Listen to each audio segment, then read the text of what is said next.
Olá, pessoal! Hoje vamos discutir o tema da saúde do trabalhador, dando ênfase à questão do acidente do trabalho. Bem-vindos a mais um Papeando com Pamplona.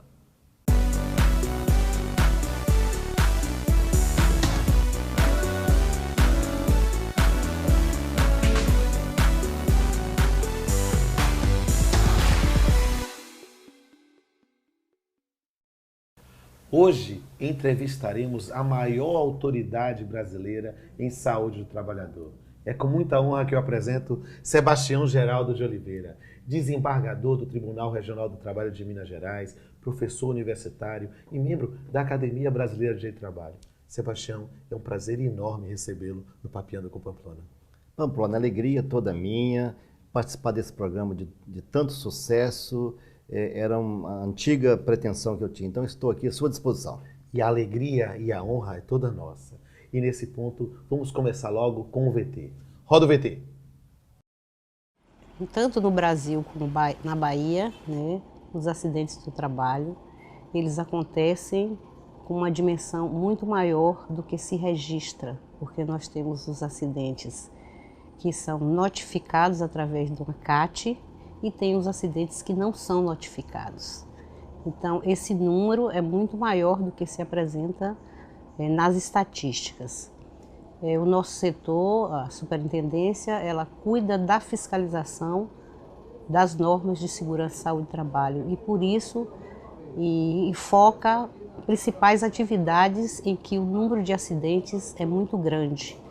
E essas atividades são 3 atividades no estado em que nós fiscalizamos com frequência, que é a construção civil, as empresas de petróleo e as atividades de energia. A minha visão é que a questão dos acidentes e doenças ocupacionais, elas extrapolam o que está legislado, porque nós precisamos mesmo de uma política educacional e um programa de prevenção de acidentes. Eu só acredito que nós reduziremos os acidentes de trabalho quando nós tivermos nas escolas, tanto no nível básico, como técnico, como universidade, uma matéria, uma discussão maior sobre o acidente de trabalho. Por quê? Porque nós seremos ou trabalhadores ou empregadores. E quando essas duas partes tiverem a consciência do que é o acidente de trabalho, quais as consequências, não para o trabalhador só, mas para toda a sociedade, aí nós teremos uma mudança de mentalidade, que essa mudança de mentalidade trará como resultado uma redução do acidente de trabalho, uma consciência maior nossa, a cidadania, de que não podemos, a sociedade como um todo, pagar por uma conta tão alta pelas doenças e os acidentes de trabalho. Essa compreensão de que somente um órgão fiscalizador reprimindo o acidente do trabalho, as empresas, compreendendo de que só de mãos dadas a Justiça, o INSS com as ações regressivas e a imposição, o Ministério Público também com as ações civis, e a Justiça determinando punições com relação às empresas que acontecem acidentes fatais ou não, é que nós podemos chegar a um patamar de uma maior consciência e uma diminuição do número de acidentes. Bem, amigos, depois desse interessante VT, vamos conversar agora com o Sebastião sobre acidente de trabalho. E, Sebastião, tecnicamente, o que é que se entende por acidente do trabalho no Brasil? Olha, para ser acidente do trabalho, é necessário que ele ocorra em razão do exercício do trabalho. Porque o trabalhador pode sofrer um acidente em casa, no fim de semana. É um trabalhador, sofreu um acidente, mas não é acidente do trabalho. Tem que estar relacionado ao exercício do trabalho. Essa é a exigência que está no dispositivo legal da Lei 8.213. Certo. Mas, historicamente, como é que foi a evolução dessa legislação brasileira de acidente de trabalho? Olha, o Brasil, no final do século XIX, já começou a preocupar com o tema. A primeira lei foi no início do século XX, já disciplinando o acidente do trabalho, nós já tivemos 7 leis brasileiras regulamentando o acidente do trabalho. Vieram, entre essas leis, incorporando o acidente de trajeto, como acidente de trabalho, introduzindo a concausa também equiparado ao acidente do trabalho, ainda que o trabalho tenha apenas contribuído, isso caracteriza o acidente de trabalho, e hoje a lei atualmente vigente data de 1991, a lei 8.213, que define o acidente de trabalho. Certo, mas dentro dessa legislação, dessa quantidade grande de positivação, como é que se posiciona o Brasil nos dados oficiais de acidente de trabalho? Olha, os dados são preocupantes. O Brasil já foi campeão mundial de acidente de trabalho. No ano de 74 e 75, o Brasil teve quase 2 milhões de acidentes de trabalho. E olha que só tínhamos naquela época, 13 milhões de trabalhadores registrados. Então o volume era muito grande. Houve pressões internacionais, da própria OIT, e aí o Brasil começou a editar normas de prevenção de acidente, que foi ao longo do tempo produzindo seus efeitos. Mas os números ainda são assustadores, ainda levando em consideração uma subnotificação, não é? Sim, hoje, atualmente, nós temos no Brasil, oficialmente, mais de 2.000 acidentes por dia. Mais de 2.000 acidentes por dia. Como combater esses dados? Só para completar os dados das estatísticas, a cada dia no Brasil, 50 pessoas dão adeus definitivamente ao mundo do trabalho. 10 por morte e 40 por invalidez total permanente. Então, é um número que diariamente, repetidamente, continua sendo um número muito elevado. Já foi pior, mas ainda é um número muito elevado. Como se combate isso? E ainda se tem aquela mentalidade do acidente em função de um ato inseguro da vítima? Como é isso? Essa é uma ideia que precisa ser extirpada. Durante muito tempo, nos anos 70 e anos 80 do século passado, prevalecia a ideia que o acidente era uma distração do próprio trabalhador, que era um ato inseguro da vítima. Isto era uma forma de culpabilizar a vítima e não avança na prevenção agindo desta forma. Os estudos mais modernos da acidentologia indicam que o acidente decorre de uma rede de fatores combinados. Então, é possível fazer a prevenção e evitar o acidente em mais de 90% dos casos. E pensando em prevenção, como é que a gente insere o programa de trabalho seguro desenvolvido pela Justiça do Trabalho? Olha, a Justiça do Trabalho, desde o ano de 2011, está preocupada em contribuir também com a prevenção. O juiz não quer apenas emitir condenações, julgamentos de condenações por acidente, ele quer colaborar com a sociedade para despertar para a prevenção. E a prevenção, a própria palavra já indica de onde veio prevenção. Prever, ver antes. Ver antes para tomar atitudes preventivas. Então, o programa de trabalho seguro do TST tem desenvolvido no Brasil inteiro diálogo com a sociedade, seminários, congressos, compartilhando informações, inclusive com outros órgãos de fiscalização, com a Procuradoria-Geral da Fazenda Nacional, e isso tem dado um resultado extraordinário de colaboração. Quais aspectos devem ser enfatizados nessa prevenção, nessa lógica de prevenir o acidente? Olha, o dado principal é o seguinte: a prevenção é uma cultura que deve ser instituída e protagonizada pelo empregador. Perfeito. O empregador que tem autonomia para cumprir e fazer cumprir as normas de segurança. Não adianta tentar responsabilizar apenas o trabalhador.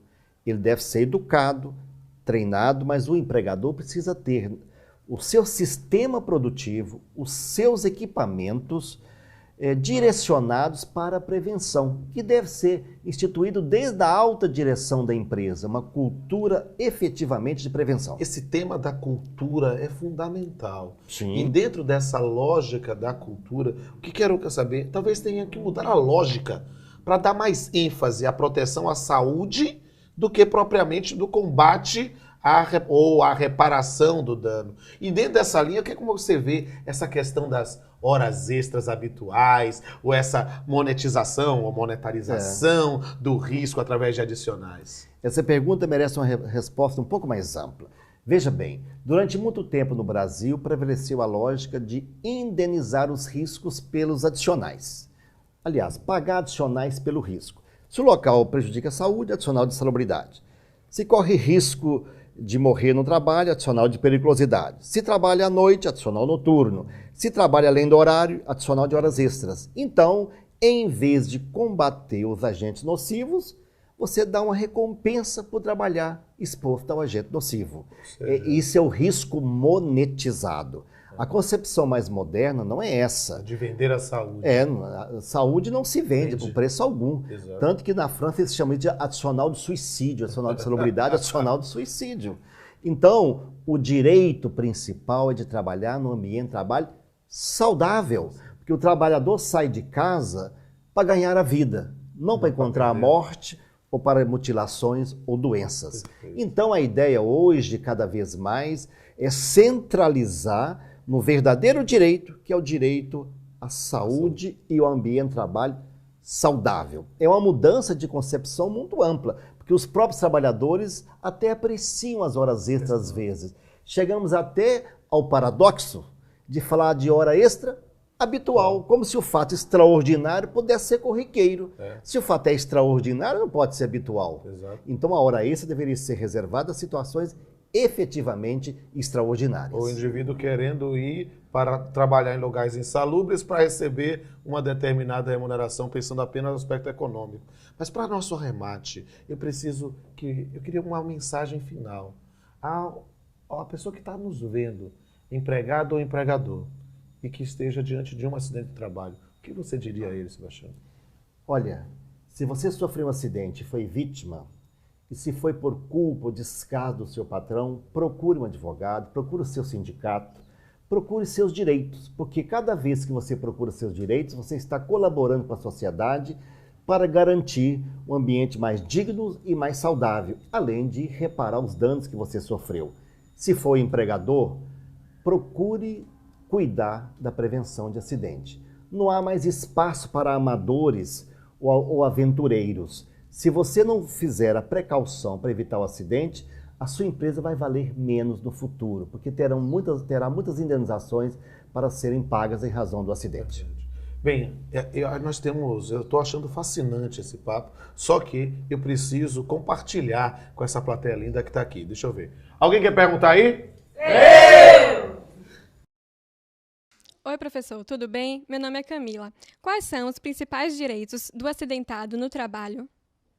Olha, Camila, aquele que sofreu acidente tem direito a receber da Previdência os direitos previdenciários, que pode ser auxílio-doença, aposentadoria ou pensão se tiver morte, e pode ainda ter direito a receber do empregador indenizações de danos materiais, danos morais ou danos estéticos, conforme for o caso. Isso sem deixar de levar em consideração uma eventual suspensão do contrato de trabalho e a estabilidade correspondente. Professor, tudo bom? Meu nome é Thaís e eu gostaria de saber a natureza da responsabilidade civil aplicada ao acidente de trabalho. Thaís, a natureza principal é subjetiva, mas avança hoje de forma bem acelerada a indenização também por natureza objetiva, ou seja, pela simples existência do risco. Essa o TFT vem acolhendo em diversas situações, como por exemplo, motorista profissional, trabalha na construção civil, com explosivo, com energia elétrica, já se aplica a teoria do risco. Verdade. Bancário, quando você pensa em doença ocupacional, nós temos analisado isso na aplicação do parágrafo único do artigo 927 do Código Civil. Professor Sebastião, meu nome é Rodrigo. Como é que o senhor vê a influência do nexo técnico-epidemiológico para o tema dos acidentes de trabalho? Olha, Rodrigo, o nexo epidemiológico trouxe uma pequena revolução favorável na saúde do trabalhador, porque presume-se o nexo independentemente da emissão da CAT. Então, ele facilita para o acidentado receber seus benefícios e receber a indenização. Cria uma presunção favorável ao acidentado. É claro que essa presunção pode ser afastada por provas no caso concreto, mas já é um passo importante. E pode inverter o ônus da prova, de uma prova pericial, no processo. Oi, meu nome é Vivian. Gostaria de saber como o senhor tem visto as indenizações por danos morais e materiais decorrentes de acidente de trabalho. Esse é um ponto que estamos ainda amadurecendo. As indenizações, alguns acham que estão muito baixas, outros acham de forma diferente. Mas o certo é que já está consagrado o cabimento da indenização por dano material, dano moral, dano estético e agora está falando até no dano existencial. Então, realmente, o empregador precisa mesmo prevenir, porque o custo que ele vai arcar é muito elevado. E é sempre calcado no arbitramento, esse prudente arbítrio do magistrado, viu? Olá, professor Sebastião. Meu nome é Fábio. Gostaria de saber se há alguma peculiaridade relativa a acidentes no trabalho para o músico. Olha, Fábio, a grande peculiaridade nesse caso é que a maioria não tem registro formal. São trabalhos autônomos. Claro que, se eles forem segurados da Previdência, pode receber benefício e, dependendo de quem causou o acidente, pode gerar para ele também direito à indenização.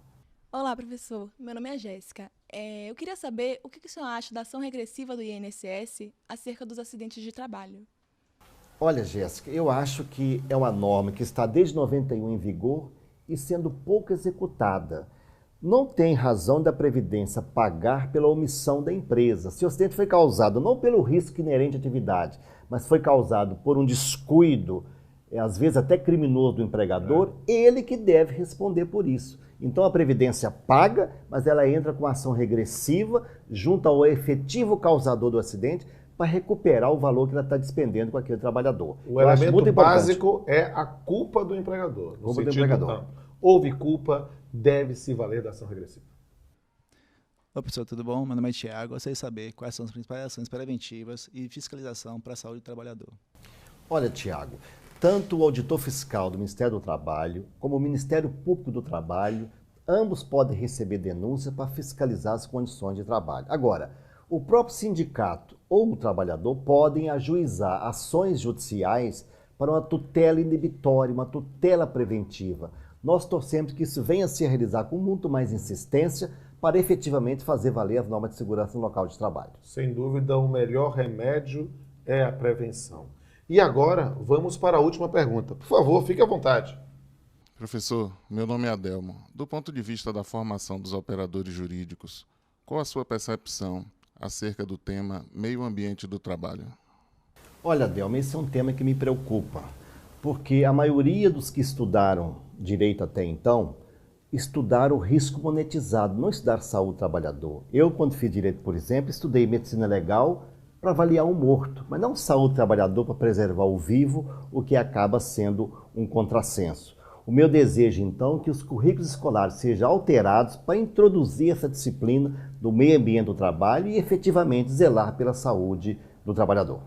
E é sobre esse tema, a questão de uma mudança cultural, em que nós queremos sair do paradigma do combate ao acidente, mas para a preservação da saúde, que é a nossa esperança.